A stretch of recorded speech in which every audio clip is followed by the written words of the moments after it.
Vadodara United વેના ગરબામાં ખેલૈયાઓએ રિફંડની બૂમો પાડી હોબાળો મચાવ્યો. ગ્રાઉન્ડમાં કાદવ કીચડથી ખેલૈયા લપસી પડ્યા. ગુજરાતમાં નવરાત્રી દરમિયાન ભારે વરસાદની આગાહી કરવામાં આવી છે. આ ચોમાસાની વિદાય વચ્ચે વરસાદ ખાબકતા ખેલૈયાઓનો ઉત્સાહ બરકરાર રહેવા પામ્યો છે. વડોદરામાં યુનાઇટેડ વેના ગરબામાં વિવાદ સર્જાયો છે. ગુજરાતમાં નવરાત્રી દરમિયાન ભારે વરસાદની આગાહી કરવામાં આવી છે. ચોમાસાની વિદાય વચ્ચે વરસાદ ખાબકતા ખેલૈયાઓનો ઉત્સાહ બરકરાર રહેવા પામ્યો છે.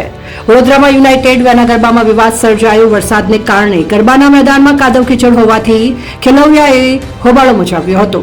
ખેલૈયાઓએ રિફંડની બૂમો પાડીને હોબાળો કરી ગરબા રમવાનો ઇનકાર કર્યો. કાદવ કીચડ થયો હોવાથી ખેલૈયાઓની મજા બગાડી. વડોદરા ખાતેના યુનાઇટેડ વેના ગરબાના મેદાનમાં વરસાદને કારણે કાદવ થયો હોવાથી ખેલૈયાઓની મજા બગડી હતી.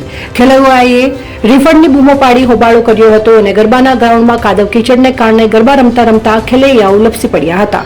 ખેલૈયાઓ મેદાન છોડીને ફૂડ કોર્ટમાં ગરબે ઘૂમ્યા હતા. ખેલૈયાએ હોબાળો કરતા આયોજકોએ ખેલૈયાઓને સમજાવવાનો પ્રયાસ કર્યો હતો. ઓનલાઈન બુકિંગ અને ઓફલાઈન હાલાકી આયોજકોએ ગરબાના પાસ માટે ઓનલાઈન બુકિંગની વ્યવસ્થા કરી હતી, પરંતુ લોકોને પાસ લેવા માટે રૂબરૂ સ્થળ પર બોલાવવામાં આવ્યા હતા.